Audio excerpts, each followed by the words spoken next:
Hello guys, તો આજે આપણે બનાવીશું કારેલાની રેસીપી। ઉપરથી આપણે થોડી થોડી કારેલાની છાલ ઉતારી લેશું જેથી કારેલાની કડવાશ થોડી દૂર થઈ જાય। અહીંયા આપણા બધા કારેલાની છાલ નીકળી ગઈ છે। હવે આપણે એને ગોળ કટિંગ કરી લઈએ।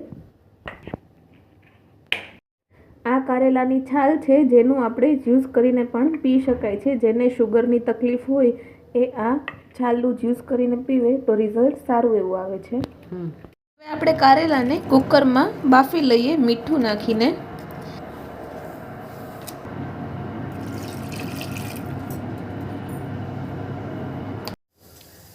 પહેલાં આપણે એક લોયાની અંદર તેલ નાખશું। તેલ આવી જાય પછી આપણે એની અંદર જીરું નાખશું। પછી આપણે થોડી હિંગ નાખશું। ડુંગળી નાખશું। ડુંગળીને આપણે થોડી વાર સુધી ચડવા દેવાની છે। પછી આપણે મીઠું નાખશું। મીઠું આપણે બાફતી વખતે નાખ્યું હતું એટલે હવે થોડું ઓછું નાખવાનું છે। પછી આપણે હળદર નાખશું। ધાણા જીરું પાવડર। અહીંયા આપણા કારેલા બફાઈ ગયા છે। હવે કારેલાની અંદર જે પાણી છે એ આપણે કાઢી લઈએ। પછી આપણે થોડું લસણવાળું જે ખાંડેલું મરચું હોય એ નાખીએ।